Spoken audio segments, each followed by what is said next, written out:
Buen día, hoy vamos a ver el tema 4 del programa vigente, que se trata de hoja. Es un tema bastante largo y hay una profusión de nombres nuevos, así que tengan paciencia. La hoja es un órgano lateral al tallo, por lo general aplanado, encargado de realizar la fotosíntesis en la planta. Durante el desarrollo del individuo podemos observar distintos tipos de hojas. Acá tenemos un esquema donde desde abajo hacia arriba podemos observar cotiledones, hojas primordiales, nomófilos, hojas preflorales o ipsófilos y hojas florales o antófilos. Los cotiledones son las primeras hojas que se encuentran sobre el eje ya desde la semilla. El número de cotiledones es característico de cada grupo de plantas. Acá, por ejemplo, tenemos unas monocotiledóneas y observamos un cotiledón inserto en el eje que conforma el embrión de la planta. Esto sería el grano de maíz cortado a la mitad. En el caso de las eudicotiledóneas tenemos dos cotiledones, donde podemos ver que en la mayoría de los casos emergen y salen sobre la superficie de la Tierra para hacer fotosíntesis. Este es el caso específico del chivato. En el ejemplo anterior que vimos en el maíz, el cotiledón no sale a la superficie, queda encerrado en el grano. Para las gimnospermas vamos a utilizar el ejemplo de pino, como vamos a hacerlo casi siempre, donde vamos a ver la semilla del pino y ya dentro de la semilla el embrión con su radícula y sus cotiledones. En las gimnospermas, por lo general, el número de cotiledones va de 2 a varios. Pueden tener 7, 10. Como característica de los cotiledones podemos decir que tienen vida breve, o sea, son caedizos por lo general, son más bien carnosos, algunos son foliosos, con una forma diferente a las hojas normales.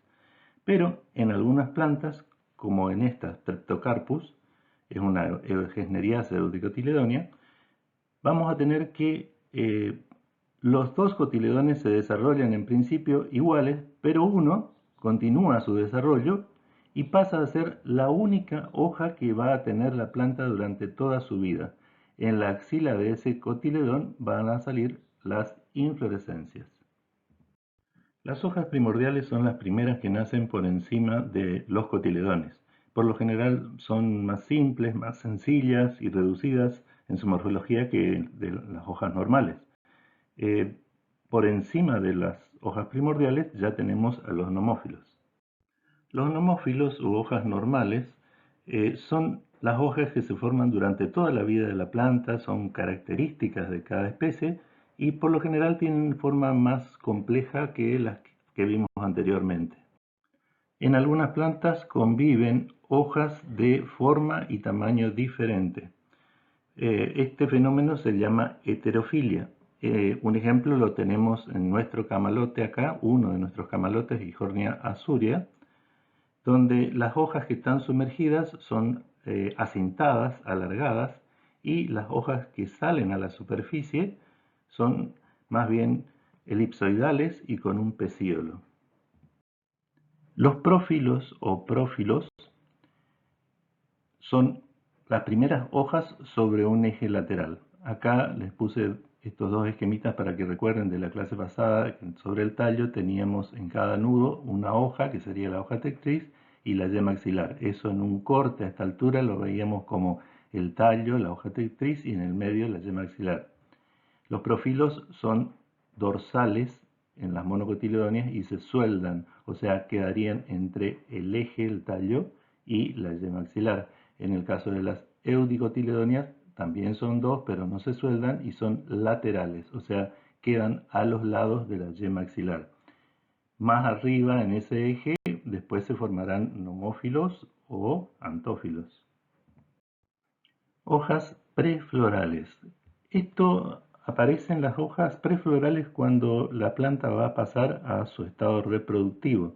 O sea, primero aparecen estas brácteas o ipsófilos, que por lo general son bastante llamativas. En algunos casos se confunden con las verdaderas flores. Por ejemplo, en Estrella Federal, Euphorbia pulcherrima, lo que más llama la atención son esas brácteas de color rojo. Las flores son muy pequeñas. Lo mismo pasa en la Santa Rita, donde lo más llamativo son las brácteas de distintos colores, en este caso un color lila, donde podemos ver las flores pequeñas sobre esa bráctea. Por último tenemos las hojas florales o antófilos, que son las hojas más modificadas y constituyen las partes de la flor. Vamos a tener dos teorías sobre flor, o sea que vamos a hablar mucho sobre ellas. Vamos a ver las partes típicas de una hoja de Eudicotiledonio.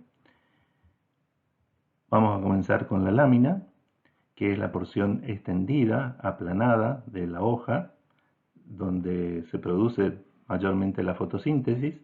La lámina tiene dos caras, una cara superior o adaxial, también llamada haz, y una cara inferior, la que no se ve, que está por debajo, que es la cara abaxial o en vez. También tenemos un pecíolo, que es lo que une la lámina con el tallo, que es cilíndrico, estrecho. Tenemos una base foliar, que es la que hace contacto con el tallo. En algunos casos se la puede ver un poco ensanchada. Y por último, tenemos las estípulas, que son apéndices laminares a cada lado de la base foliar. El limbo puede ser simple. Eso significa que no está dividido. El aspecto que tenga dependerá de su forma, el grado de incisión que tenga, el margen y el tipo de venación. La lámina es simple si no está dividida, entonces puede ser entera, sin ningún tipo de incisión, pero también en el margen pueden presentarse incisiones y esas incisiones pueden tener distinto tipo de profundidad. Si apenas son profundas y no alcanzan al 50% de la semilámina, o sea, lo que sería la mitad de la lámina, la hoja se denomina hendida y en este caso, por la forma de la hoja, se la denomina pinnatifida. Pinna significa pluma, por eso cuando la hoja es alargada, recibe ese prefijo de pinna. En el caso de que la incisión llegue al 50% o sobrepase un poco el 50% de la semilámina, se llama pinnatipartida. Y si la incisión llega hasta la vena media, la hoja se denomina pinnatisecta. En el caso de que la hoja adquiera la forma de la palma de una mano y las incisiones de nuevo no lleguen al 50% de la semilámina, la hoja se llama palmatífida. Cuando llegan al 50% o pasan ese 50% se llama palmatipartida y ya cuando llegan prácticamente a la vena media se llama palmatisecta. Bien, siguiendo con la organización de la hoja, vamos a ver que podemos tener dos tipos de hojas. Ya mencionamos la hoja simple. Siempre tenemos que reconocer dónde está la yema axilar para saber dónde comienza la hoja, porque podemos tener una hoja dividida en partes y siempre tenemos que ubicar dónde está la yema axilar para saber dónde comienza la hoja con su base foliar, a continuación el pecíolo y después la lámina. Ahora, como habíamos visto, esa lámina puede ser entera, esta con incisiones, o puede ser dividida en porciones articuladas y se llama hoja compuesta. En la hoja compuesta entonces tenemos porciones, divisiones, llamadas folíolos. En este caso tenemos 3 folíolos, en este caso tenemos 2 folíolos y en este caso tenemos un solo folíolo. Esos folíolos pueden tener un pequeño pecíolo llamado peciolulo o ese peciolulo puede faltar, puede estar ausente y entonces el folíolo es sentado sésil. ¿Cómo yo reconozco una hoja unifoliolada y no digo que este citrus tiene una hoja simple? Porque acá en la unión con el pecíolo existe una articulación. ¿Eso qué significa? Que yo puedo desprender este folíolo fácilmente desde el pecíolo, haciendo un poquito de fuerza, se va a partir acá. lo cual no va a pasar nunca con una hoja simple. ¿Por qué? Porque acá hay una articulación. Entonces esta hoja se denomina unifoliolada. Esta hoja al tener 2 folíolos es bifoliolada y esta al tener 3 folíolos es trifoliolada. Estos folíolos pueden estar dispuestos a lo largo de un eje con un pequeño peciolulo y entonces la hoja compuesta se denomina pinnaticompuesta o es una hoja pinnada. Habíamos dicho que pinna significa pluma y se usa para las hojas compuestas de disposición alargada, donde hay un raquis que se continúa con el pecíolo y la base foliar. Siempre buscar la yema para saber dónde comienza la hoja, ¿sí? No confundir estas porciones, los folíolos, o pinas en este caso también, como si fueran hojas. Ahora, si la disposición está en forma de palma de la mano, ese raquis que se continúa con el pecíolo se vuelve puntiforme, o sea, se vuelve muy reducido y los folíolos se insertan en ese raquis. Allí la hoja se llama palmaticompuesta. Si cada folíolo vuelve a dividirse, vamos a tener que hay un raquis secundario, aparecen porciones más pequeñas llamadas foliolulos, que también pueden tener peciolulos o no. Esto continúa siendo un folíolo con sus foliolulos. Y esto continúa siendo el raquis, pero en este caso ya raquis primario, y el de cada folíolo, el raquis secundario. Esta hoja se llama pinnaticompuesta bipinnada, porque hay una doble división. También puede ser tripinnada hasta tetrapinnada. Formas de las láminas. Esto lo vamos a ver rápidamente porque son un montón de formas, un montón de nombres. Siempre me preguntan, ¿hay que saber todo eso para el parcial? ¿Hay que saber todo eso para el final? No, no hay que saber todas. Hay que reconocer solamente las más comunes. Por ejemplo, las hojas lanceoladas, las hojas elípticas, las hojas cordadas en forma de corazón invertido, las hojas reniformes, las aciculares del pino. También vamos a tener formas diferentes en la base de la lámina, donde vamos a tener, por ejemplo, una hoja peltada, sagitada, cordada, como habíamos visto ya en forma de corazón invertido, forma aguda, y lo mismo va a pasar con el ápice de la lámina. Cuando es muy agudo, es acuminado, pincha, puede ser redondeado, puede ser mucronado y entonces también pincha, o puede ser obtuso, que es lo más común. Lo mismo pasa con los márgenes. Podemos tener márgenes enteros, cerrulados, aserrados, crenados, incisos. Ya habíamos visto distintos tipos de incisiones, pero estas son muy pequeñitas. Los involutos y revolutos lo vamos a ver al final. Bien, llegamos a venación. A la hoja entran desde el tallo uno o más rastros foliares, que serían como una extensión de un haz vascular que proviene desde el tallo, entra a la hoja y puede continuar solo, pueden unirse, si es que son varios, o pueden dividirse, pueden ramificarse. Las venas primarias, conocidas como las venas principales, son los haces vasculares. La disposición de la vena se llama venación o nervadura. La venación puede ser abierta, cuando todas las venas acaban libremente en el interior de la lámina o en sus márgenes. No hay anastomosis entre esas venas. Ese tipo de venación abierta es raro en neudicotiledonias, pero aquí vemos un ejemplo, una ranunculase. Lo más común es la venación cerrada, donde las venas se ramifican y se anastomosan, o sea, se unen, formando una red para facilitar la distribución de la savia. Esta red, esta forma de venación cerrada es más avanzada, o se la considera más avanzada que la venación abierta. La venación presenta dos niveles de organización, la venación mayor y la venación menor.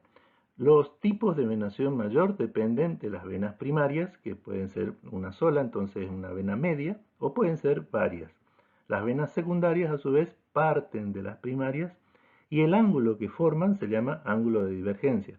De las secundarias van a salir venas terciarias. La venación puede ser pinada, que es la más común, donde hay una vena media con varias venas secundarias escalonadas, y se pueden presentar básicamente tres variantes. La craspedódroma, de la izquierda, donde tenemos venas secundarias terminadas en el margen, la cantódroma, donde hay venas secundarias terminando antes del margen, y la hifódroma, donde las venas secundarias están ausentes o son rudimentarias.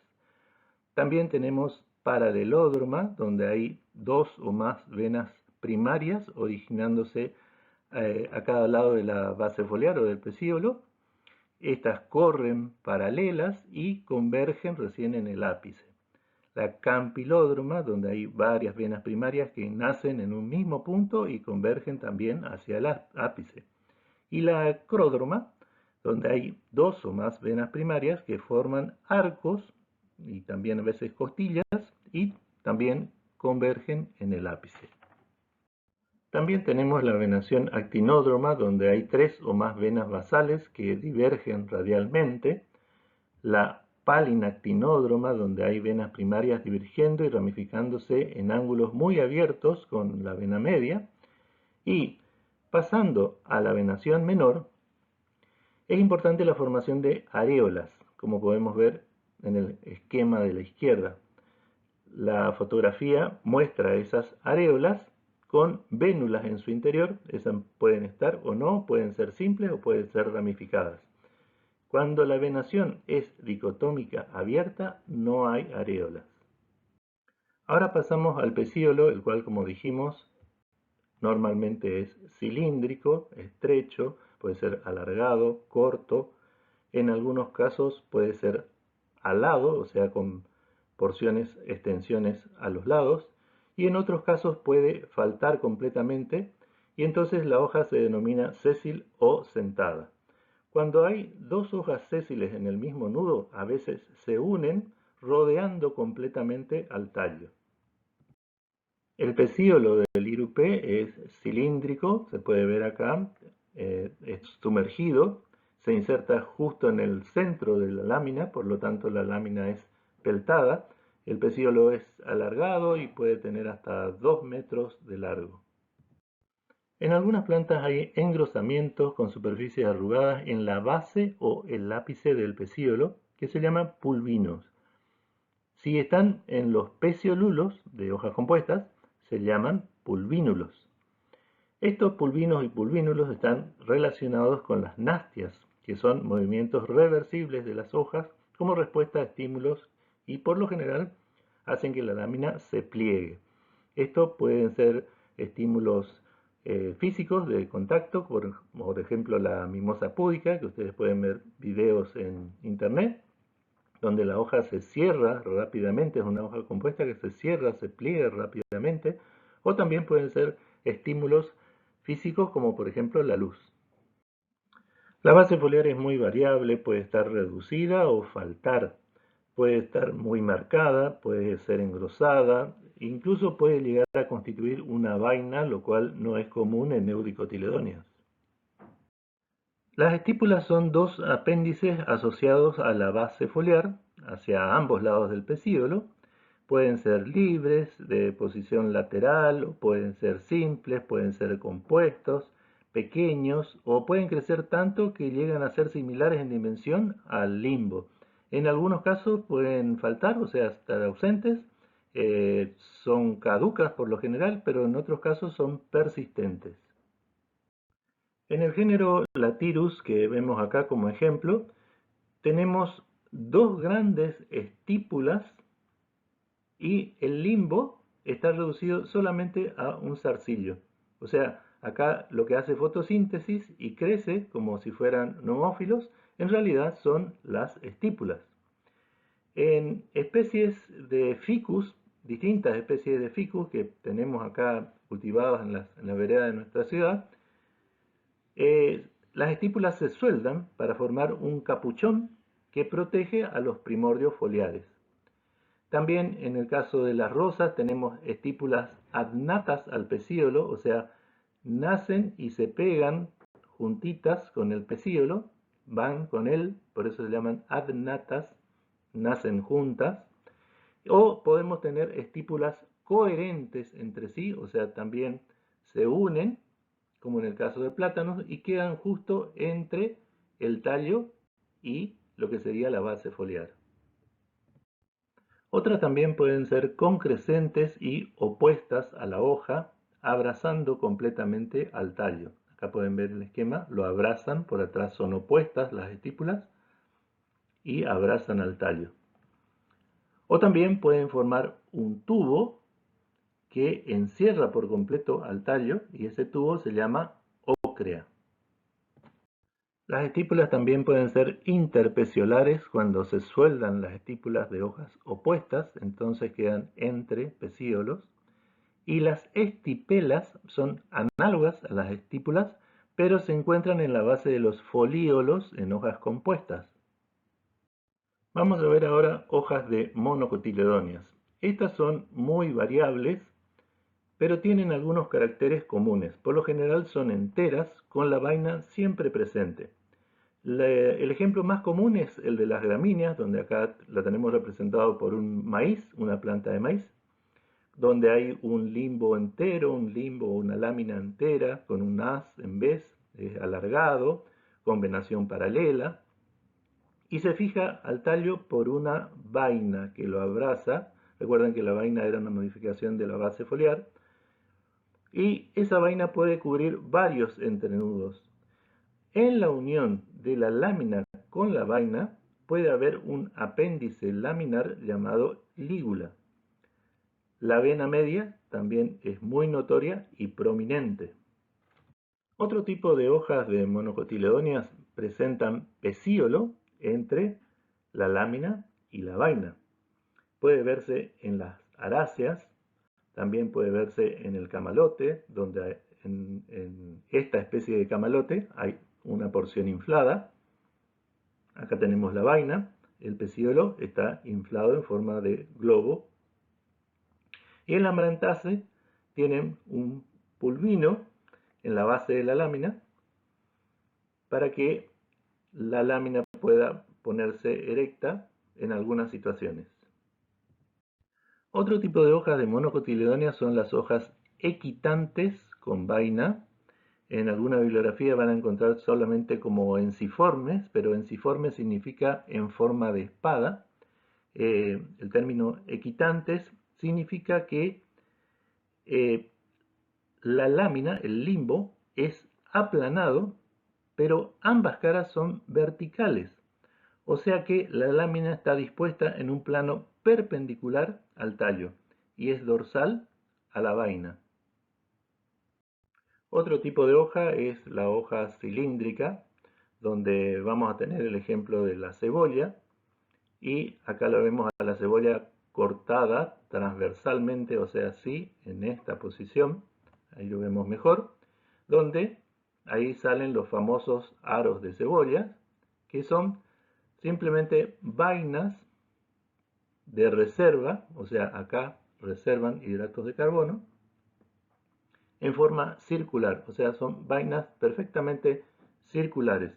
Si cortamos a la cebolla en forma longitudinal, o sea, desde aquí hasta el platillo, que sería este, vamos a tener esta vista, donde las vainas, fíjense que nacen desde el tallo, que es un braquiblasto, y van hacia arriba y se continúan con las láminas, que también son cilíndricas, pero a diferencia de la vaina, son cerradas. Acá tenemos un esquema bastante sencillo donde está dibujada la vaina vista por fuera, pero al cortar esa vaina longitudinalmente, lo que yo hago acá, veo que esa vaina tiene una abertura superior, que es lo que permite que la hoja más interna vuelva a salir por acá, repitiendo el mismo procedimiento. Esta vaina se continúa dorsalmente con una lámina verde fotosintetizadora que también es completamente circular. En el caso de las palmeras hay hojas sectadas. El limbo es entero en su origen y se divide tardíamente, una vez que la hoja se desarrolló. La venación puede ser pinnada o palmada y las hojas tienen aspecto de ser hojas compuestas, tienen aspecto de ser pinnaticompuestas o palmaticompuestas, pero no son hojas compuestas, son hojas simples sectadas. El último ejemplo de hojas de monocotiledóneas lo vamos a ver en Cana indica, también lo podemos ver en una musa, en bananero. Las hojas, en este caso, son pinnatiparalelinervadas, donde hay un conjunto de venas paralelas en el medio de la lámina, esas venas paralelas están muy apretadas, y las venas periféricas que se van desprendiendo de ahí se van desviando en ángulo recto, recorriendo la lámina, que tiende a desgarrarse muy fácilmente. Pasamos a las hojas de gimnospermas y empezamos con nuestro ejemplo más común, que es el pino, que ya lo habíamos visto anteriormente, y representan las hojas más comunes que se pueden encontrar en gimnospermas, que son las hojas aciculares en forma de aguja, que son fotosintetizadoras. Y también en el macroblasto, cubriendo el macroblasto, si ustedes recuerdan, estaban las hojas escamosas. En las cupresáceas que tenemos a la derecha, las hojas son muy pequeñitas, son esquamiformes y son uninervadas, están muy pegadas a la rama. En el caso de cicas, que es el ejemplo inferior, que aparenta ser una pequeña palmerita, pero no lo es una gimnosperma, allí las hojas son pinnaticompuestas. En las araucariáceas tenemos el ejemplo de araucaria, el ejemplo de la izquierda, con hojas anchamente ovadas, acuminadas, muy puntiagudas, coriáceas, duras, pinchan realmente y pueden tener varias venas.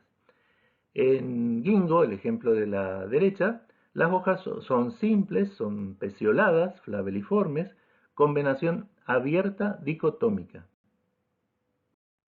En el caso de Ephedra, las hojas son reducidas, escamosas, y es el tallo prácticamente el que se encarga de la fotosíntesis. Y a la derecha tenemos el ejemplo de Gnetum, un género con hojas pecioladas y muy similares a las eudicotiledóneas. El último ejemplo de gimnosperma que vamos a ver es el ejemplo de Welwitschia, que es una planta muy rara del desierto africano. Sus dos cotiledones se desarrollan como dos únicas hojas que tiene durante toda su vida. Estas se dividen longitudinalmente y se van enroscando sobre sí misma y es una planta muy rara, puede llegar a vivir más de 1000 años.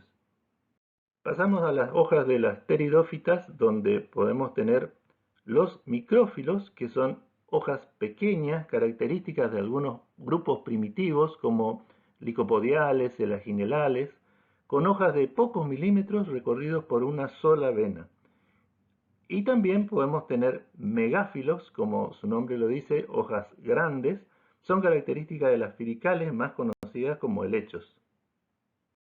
También podemos tener en este grupo frondes simples, como en este caso en Lophioglossum, o podemos tener más comúnmente frondes divididas, como el caso de Polypodium, o varias veces divididas como en los pteris, en este caso Macrothelipteris. La venación en pteridófitas también es variable. Recuerden que es un grupo primitivo. Tienen más comúnmente venación abierta, pero también tenemos helechos con venación cerrada, con areolas bien visibles. Acá hacemos un punto y aparte de hojas y entramos a filotaxis, un tema que suele ser bastante áspero. La filotaxis es la disposición de las hojas sobre el tallo. Vamos a tener básicamente dos tipos de disposición, la disposición alterna y la disposición verticilada. En la disposición alterna tenemos una hoja por nudo y en la disposición verticilada tenemos dos o más hojas por nudo. Vamos a la primera con disposición alterna. Vamos a tener una filotaxis dística cuando las hojas se insertan sobre el tallo a lo largo de dos líneas opuestas llamadas ortósticos, alternando sobre una sobre la otra en cada nudo. Estas son muy comunes en monocotiledóneas. Tienen una representación esquemática en el centro de un cilindro que representaría el tallo, donde los números corresponden a los nudos de la hoja. Y a la derecha otra representación esquemática que también representaría el tallo, donde cada circunferencia representa un nudo. Tenemos la hoja 1 para visualizarla en el esquema central y en el esquema de la derecha. Tenemos la hoja 2 completamente en el lado opuesto, pero en otro nudo. Tenemos la hoja 1' justo en el mismo sentido por encima de la hoja 1, 2' por encima de la hoja 2, 1 doble prima por encima de las hojas 1 y 2 doble prima por encima de las hojas 2. Acá vamos a tener que estas hojas, la disposición de estas hojas, forman dos líneas que se denominan ortósticos, líneas imaginarias que están uniendo las bases foliares. Acá hay una y acá está la otra. Acá hay una y acá está la otra. Están uniendo las bases foliares en dos líneas completamente enfrentadas. El ángulo de divergencia entre una línea y la otra es muy fácil, son 180 grados. Y el número de ortósticos son 2. Vamos ahora con la otra disposición alterna y acá vamos a tener la filotaxis helicoidal. En la filotaxis helicoidal las hojas se insertan esparcidas alrededor del tallo, o sea, a los 360 grados, sobre una espira generatriz. Aquí las hojas se disponen sobre líneas longitudinales que se llaman espirósticos, porque no son totalmente verticales o rectas como en los ortósticos, pero también se los puede llamar ortósticos. Allí los números representan a cada una de las hojas que vamos encontrando a lo largo del tallo a medida que vamos dando vueltas con la espira generatriz. A dar dos vueltas vamos a encontrar 5 hojas. Entonces vamos a tener 5 ortósticos o espirósticos. La distancia entre estos ortósticos va a ser de 72 grados. Allí tenemos el otro esquema donde, recuerden, cada círculo representa un nudo. Ahí se pueden ver bien los espirósticos, que no son completamente rectos. Y el ángulo de divergencia que vamos a encontrar entre uno y otro surge de una pequeña fórmula de 360 por 2 vueltas sobre 5 hojas que encontramos para dar un ángulo de 144 grados. En la disposición verticilada, recuerden 2 o más hojas por nudo. Vamos a empezar con la que tiene 2 hojas por nudos y allí vamos a ver la filotaxis decusada. Esto es bastante más sencillo que el anterior porque podemos ver cómo están dispuestas las hojas alrededor del tallo y podemos ver que se forma una línea, 2 líneas, 3 líneas y 4 líneas representadas aquí en ambos gráficos, donde recuerden cada círculo representa un nudo y este cilindro representa al tallo. ¿Sí? Esta hoja está encima de esta, o sea, esto es un ortóstico, lo mismo pasa acá, esto es otro ortóstico y como resultado tenemos 4 ortósticos. Y el ángulo de divergencia también es fácil, es de 90 grados. En la siguiente disposición verticilada vamos a ver que con más de 2 hojas por nudo, o sea, en este caso tenemos el falso laurel, Nerium oleander, que tiene 3 hojas por nudo, la filotaxis es verticilada. Recuerden, cada círculo es un nudo, entonces tenemos 3 hojas en cada nudo y vamos a tener 6 ortósticos, ¿sí? 6 líneas. ¿Por qué? Porque si en este nudo las hojas están dispuestas acá, en el siguiente están alternas y así sucesivamente. Eso también se representa en el cilindro de la derecha. Pero el ángulo de divergencia es sencillo, va a ser de 60 grados y como dijimos, el número de ortósticos es de 6. Para terminar vamos a ver prefoliación o también llamado vernación. Esa es la disposición que adoptan los primordios foliares en la yema o cuando están comenzando a desarrollarse. Así vamos a tener varios tipos. La plana es la más sencilla, por eso no está ejemplificada acá.